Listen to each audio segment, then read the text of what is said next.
Hello. Today is December 8th, 1994. My name is Dan Cruz, a volunteer with the Illinois Historical Society, which is cooperating with a statewide effort to collect oral histories from Illinois citizens that participated in the events surrounding World War II. We are in the home of George Kile, who lives at your address, George? 606 North 8th. In Marshall, Illinois, and Mr. Kyle served in a branch of the United States Armed Forces during World War II, and we are interviewing him about his experiences in that war. George, would you please start by introducing yourself to us and give your full name and the place and date of your birth? I'm George E. Kile, address 606 North 8th. I was born here in Marshall at 815 Maple Street. What year was that? 1921. And the date of your birth? October the 9th. October the 9th. We would also like to have the names of each of your parents. My mother's name was Cecil, and my father's name was Ernest. And do you have any brothers or sisters? I got a brother. Lives here in town. His name's Wayne. And are there any details about your parents that you wouldn't mind giving to us? Like what type of work did they do here in town? Well, my dad was a mechanic, and he was a partner in Kyle Flowers here, a Pontiac dealer and John Deere dealer for many years. And my mother was just a housewife. George, what was life like for you before the war, specifically during 1941? Well, just regular, I guess, life of, a high school graduate. What year did you graduate high school? I graduated from high school in 1939. Okay. And what type of work were you engaged in after you got out of high school? Office work mainly. I worked in an office in Terre Haute in a Guarantee Roofing Company for a couple of years. After high school, I went to business college, Terre Haute Business College. Then worked in Terre Haute for a while. Then went to the service. What thoughts did you have about the war before the United States became directly involved in that conflict? Well, I guess it just wasn't a whole lot. Not until they bombed Pearl Harbor, and then we realized that there was going to be a lot more connection with it than what there was before. Well, did you hear the December 7th, 1941 radio announcement about the bombing of Pearl Harbor? And if you did, what were you doing, and what was the reaction of those around you at that time? Well, at the time we heard the announcement over the radio, my cousin and I and a couple of friends were on the way to Vincennes, Indiana. We heard it over the radio in the car. And we realized then that there was going to be some changes in our lives in the near future. Was it kind of quick panic? Was it kind of fear? No, it was just understanding that that's what was going to happen. We just went ahead with the day. Had you formed any prior opinion or developed any feeling about what had been taking place either in Europe or Asia up to this time? Not really. Do you remember reading newspaper accounts or having any knowledge of, like, say, Hitler's speeches or ideas or any of the actions that were going on throughout Europe? Yeah, I did some of that. Kind of followed a little bit of what Hitler was talking about and some of his ravings. Well, what events led to your entry into the military service? The draft. The draft? You were drafted? No, I wasn't drafted. It was coming. I saw it coming, so I enlisted in the Navy. In the Navy. What year was that? Or would you know the approximate date? Yeah, 1941. 41. I was enlisted October 31st, 1941. Well, 42? 42, yeah. Okay. So October 21st in 1942. Where were you inducted into the Navy? Well, I went to Great Lakes. Near Chicago, is that right? Chicago, Great Lakes Naval Training Station there. Yeah, that's what it was known as. And what happened on the day in which you were inducted? Do you have any special memories of that day? Oh, golly, I haven't really thought about the day that I was inducted. Of course, you go up there and you become a number.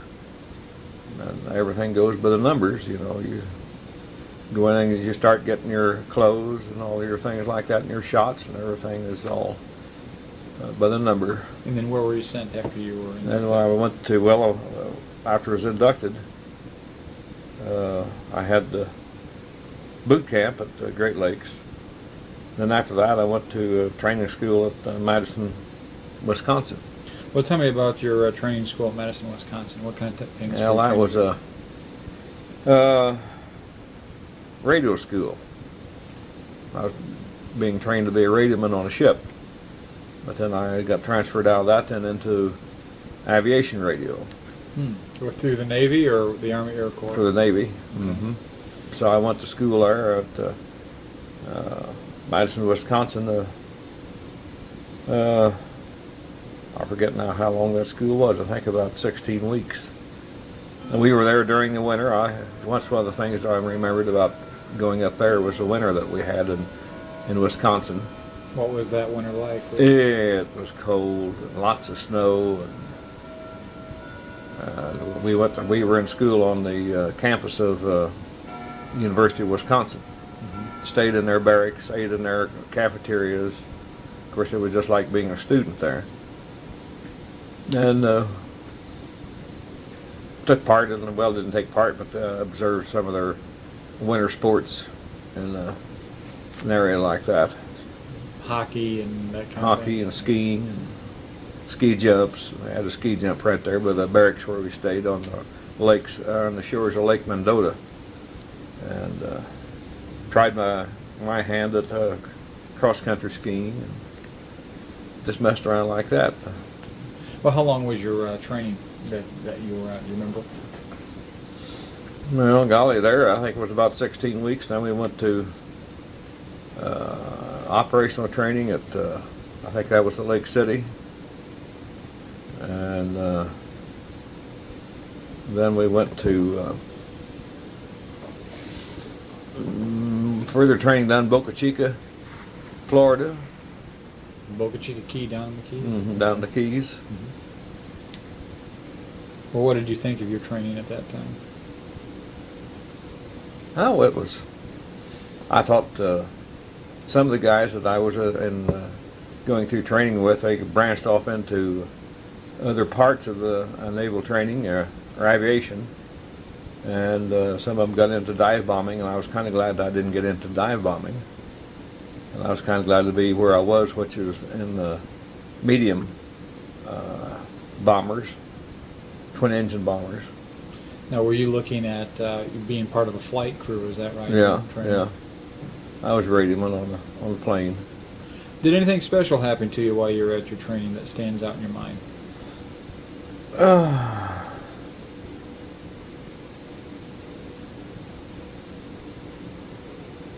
No, nothing special happened to me, I don't guess, except just spending that time there and met a lot of guys that became good friends, and a few things happened. For instance, we had all our planes pulled up along the line one day, and somebody was in there. They were checking out some of the guns, and accidentally fired one of the nose guns up through the tower. Kind of shook everybody up. That kind of shook everybody up a little bit. That caused a lot of restrictions. Well, that probably is going to affect my next question, and that is, did you have any leaves or passes when you were going through your training? Oh yeah, I had several leaves. What'd you do on them? Yeah, came home here to Marshall and just got together with some of the other guys that might be home, were home on leaves, and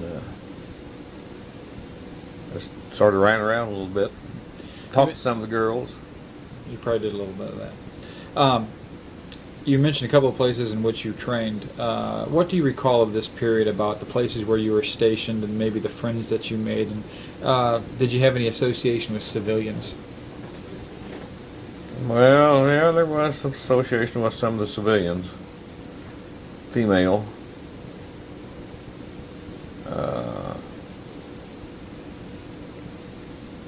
I guess that was when after training, though, when I was actually in the squadron. We were stationed in Maine. was a female there that used to go out and do some dancing. And then down in Memphis, when I was in Memphis, I had a friend down there, female, that used to go on Liberty, and we'd go out to some of the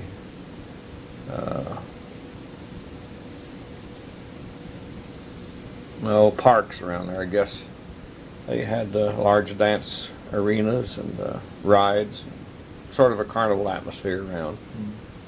What kind of bands did you see? Were they big bands? Were they Big bands, yeah. Were they name bands or famous bands that you would go see? I don't remember what any of them were, but then they were name bands at that time. What was your military unit once you left your training? Well, I was just in a squadron. The number of it was VP 129, and it was a sub-patrol squadron. And what we did was fly up and down the coast from the areas where we were stationed, and on sub-search, make sure that those subs came within the 3-mile limits, and when we were stationed in Elizabeth City, North Carolina, and that's just adjacent to Norfolk, and we escorted a lot of convoys in and out of Norfolk. Did you ever have the situation where your plane went in the crew that you spotted or found a sub? Well, we thought we did once, and we were up patrolling off the coast of Maine when there had been a scare there. They thought a sub had been in the area, and they found some stranger on the beach up there and thought maybe he was a spy put ashore by a sub. So our squadron went up there and patrolled out of there for about a month. And it was in the winter again, and we were out one day and thought we were flying out over the water, of course, and a lot of heavy waves, and we thought we spotted the conning tower of a sub up ahead, and so we got down and opened up our bomb bays and went in for a run. And when we got there, there was a little fishing boat out there in the trough, walling around, and so we scared him and pulled off. Were there any? Did you experience any transfers to other units or at this time, or did you remain in the squadron, the VP 129? Yeah, I stayed in that squadron all the time that I was in.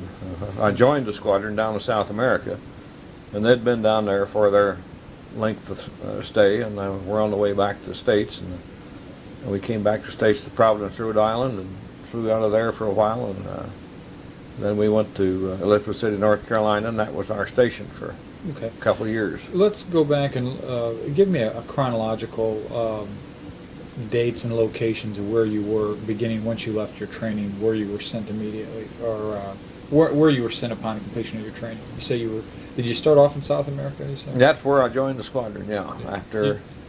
You know approximately what month and year that was? No, I don't. Well, let's see, it was late in the fall, because I know it was, Christmas came shortly after I arrived down there, and of course it didn't seem like Christmas. It was hot, but some of the guys had Christmas lights up on some of the trees down there, so you could tell it was supposed to be near Christmas. And that is 1943 or 42? That would probably been a 43. Okay. And then, as I said, the squadron moved then back to the States, and we patrolled up and down the coast from Maine down to North Carolina for a couple of years, and then I guess we did that until the war ended.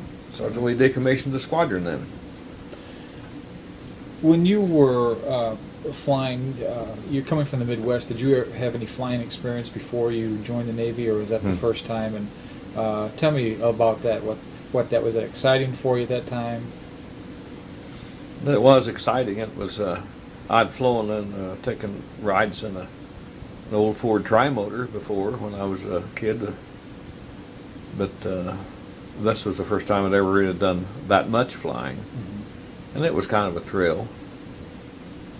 Did you ever have the desire to fly yourself? Yeah, and when I was stationed at Memphis, I did take lessons and went over to West Memphis, Arkansas, and took lessons in a small plane. Then it was too much of a hassle to get over there, so it didn't last very long. But I enjoyed that. Yeah, I like to fly. Did you forge close bonds of friendship with those that you served with? Yeah. And have you remained in contact with any of your World War II companions? Well, right now there's not very many of them, but there's one over in New Jersey that I still correspond with, and a good friend that I had in the service, was in the same squadron, was an educator in Ohio, and he passed away several years ago. And then there's another one down in Florissant, Missouri, that was in the same outfit. But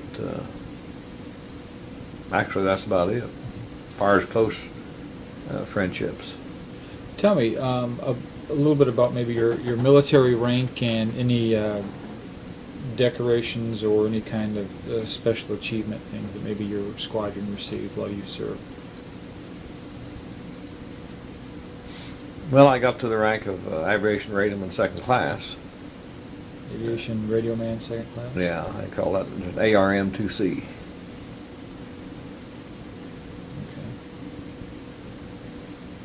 Okay. And did you receive any decorations or anything like that? No decorations except what you got by being outside the continental limits of the United States, and then being in an aviation area, being in a squadron. You got to wear wings, you know. Oh, I guess I just got the ribbons, I guess, from the theaters that we were in. Nothing special. What theater? What theater? Well, I don't know what we were called now, golly. But being in South America and going through the Caribbean, and then being in the sub patrol, I guess. And we always flew outside the continental limits of the United States. And that got you in some other theaters. How did you get along with the men with whom you had the greatest contact with, like those you served? Well, great. We all had a good time. Well, what was the average age? Were they all pretty young men, or? Yeah. Pilots were just a little bit older than we were. Well, tell me about the crew on the plane that you served with.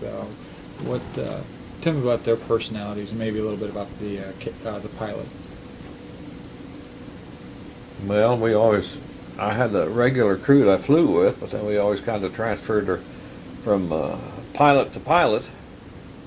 But probably the one I remember most is the guy that he was some kind of an engineer, and I'd won an old 32 Plymouth in a drawing down there, and I was trying to get it to run, and this pilot happened to have an old 32 Plymouth himself. He was sort of a bug on stuff like that, and he would come around and help me do things to it, or tell me what to do to it. And the crew, the aviation mech, he was a guy younger than I am, and he had never been around too much before. This was sort of his first experience at flying and being out on his own, and the ordnanceman was the same way. He was younger, a little bit younger than I was. So we all were just a young, inexperienced bunch of guys. That's all. Well, being in the Navy and also being in the air wing of that branch of the service, did you take much flack from other Navy that you never got in your sea legs, or did you spend any time? No, not too much. There was always a little bit going on though between the flying branch and the bunch on the ground, but and the Marines. Of course, the Marines were a branch of the Navy, and there was always a little bit going on between the Marines and the guys that flew. And another thing that was kind of interesting, when we were stationed in Elizabeth City, North Carolina, we were right there near the coast, and there was a bay that came in and near our base, and there was lighter than air base near us, where the blimps came and went. And then there was a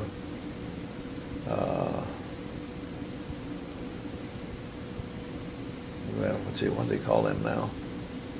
Flying boats. There was a base there, and the Russians came over and they trained in those planes. So on our base there, or several places you went, you saw the Russians. And one of the big things they liked to do was to go in town on Liberty, and they just bought everything they could get their hands on, and then bring it back out to base. And then of course they trained in the planes until they were experienced enough to fly them, and they flew the planes back to Russia. American planes, weren't they? Yeah, they were American planes. And of course, they took all that stuff with them that they bought. And it was just kind of interesting to watch those guys. There was always a bunch of them coming and going. What was interesting about the Russians? Did you ever have a chance? Did any of them speak English or anything? Or? No, they never. Didn't speak English. And I never had any close contact with any of them. We just sort of stayed on our own, in our own area, and they of course they had to go down to the main road through the base. It went right by our hangar, and we'd see them going and coming, but they never did much with them. Were there things you would do differently if you could do them once again when you look back at your military service? Golly, I don't know. I never did really think of it that way. Did you ever consider of making that into a career? I did consider that at one time. After the squadron was decommissioned, and I still had some time to go before I could get out. I was in Pensacola, Florida, and a whole bunch of us there. They were deciding where they could put us so we'd have something to do, and they wanted somebody that could type, so I could type. So I got to work in the personnel office, and at that time I had thought about really staying in, but I decided against it then. But I enjoyed working down there in the personnel office, and in fact I was discharged from Pensacola.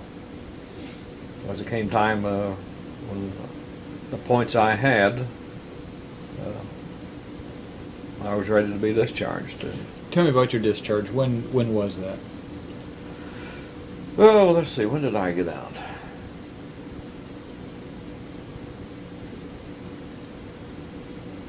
I think I got out in December of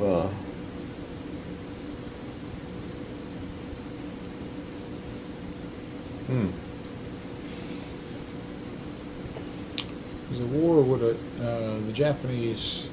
I should say the atomic bomb was dropped on the Japanese in August of 1945. War ended in Germany around April 1945. That would have been 45, December 45, I guess. And so you left Pensacola. Yeah, I was in there 3 years, 4 months, and 22 days, and that would have made up sometime up into in December. Do you remember how many points you had generated? Or not offhand. Yeah. How many did they need, or did you need to get out? Do you remember how that system worked? Golly, I don't remember anything about. I know at the time there was a couple other guys on the same base there in Pensacola where I was, and we were all kind of keeping track of the points. And one of the guys from Oklahoma, and he had been in longer than I had more points than I had.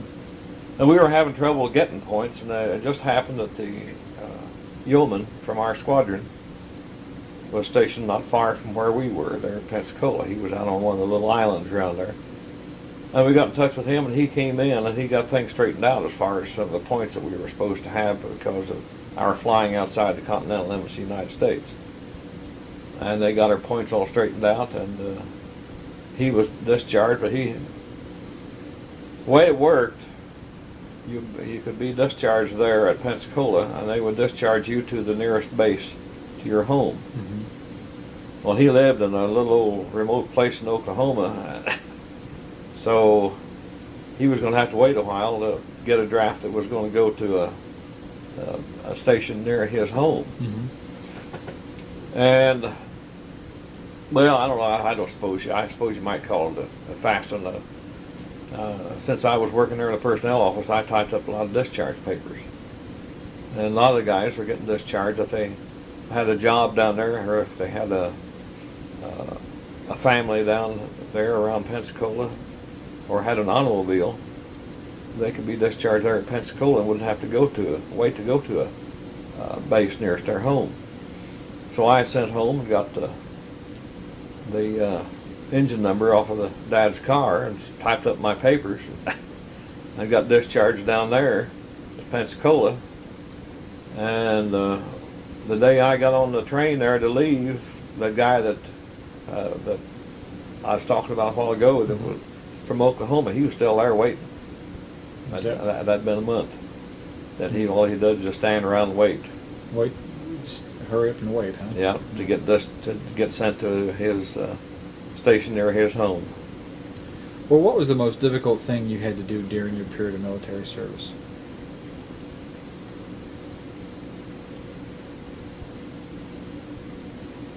Well, one of the things that I would kind of had to be over a barrel at one time was some of the tests we had to pass when we were going up for different ranks. And one of them was, you had to jump off of a high platform into a pool, and swim so far. And I, coming from here in the Midwest, I never had done much swimming and wasn't a good swimmer. And I had some guy do that for me. How'd you pull this one off? I don't know exactly how I did that now. I did do one part of it though. You had to jump in the pool, or I had to go out in a life raft, and you had to turn the life raft over on top of you, and then come out from underneath it, and get back up in it. Or I mean, it was a rubber boat, what it was. Mm-hmm. And I did do that part of it, but the swimming part I didn't think I was going to be able to do. So somehow or other, I got this guy to do it for me. I forget how that all worked out. That had me worried a little bit. Well, how did you learn about the end of the war, and what was your reaction, and maybe those around you, when you heard that? Well, I was down in Memphis. The squadron had been decommissioned, and I was down there when the war ended. And it just happened in Memphis at that time that they had an ordinance that you couldn't honk a horn inside the city limits. And of course, you couldn't celebrate anything without honking horns, but that was the quietest celebration I'd ever heard, because nobody honked their horns. Is that right? They didn't even lift that ordinance for that. Well, what was your opinion of the use of the atomic bomb when it was dropped on the Japanese in August of 1945? Well, I thought it was a pretty good thing.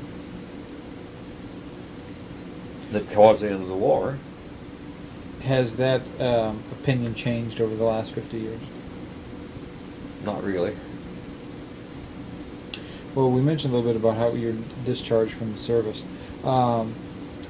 Since leaving the service in 1945, have you had any contact with the Veterans Administration?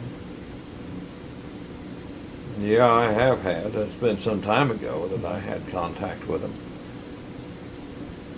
Do you ever use their their medical facilities that they offer? No, I haven't.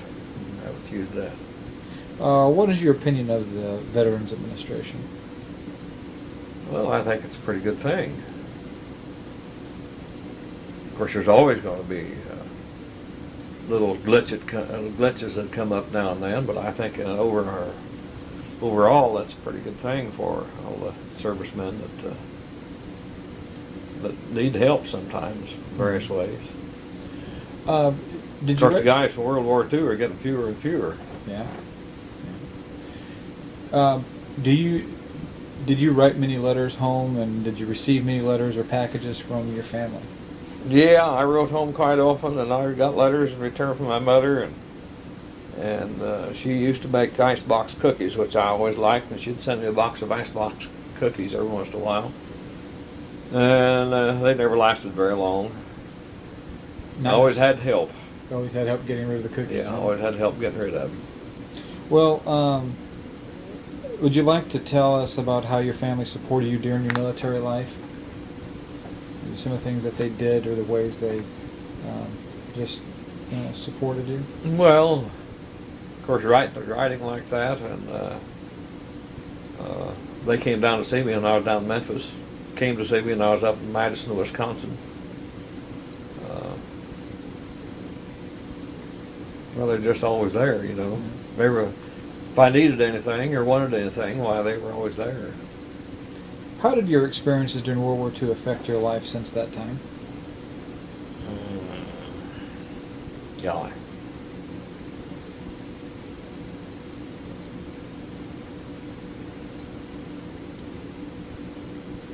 I don't know any definite or concrete ways that.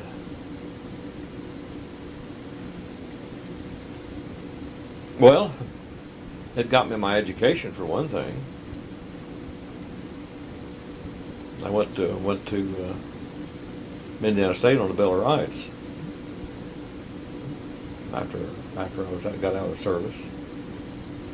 So there was a positive, there was a benefit for your military service by providing education. George, that covers all the questions I needed to ask. I want to thank you for your time and cooperating with me and answering the questions through this project. Well, it's kind of been interesting to recall some of the different things about being in the service. Do you ever have opinions or feelings about the service in which you served in and what you see today's service personnel and the things that they're going through? Do you ever have any feelings about that? Mm-hmm. Oh, yeah, you can't help that, I guess. Well, Some of the, I think I don't know. This tail hook thing was a kind of a,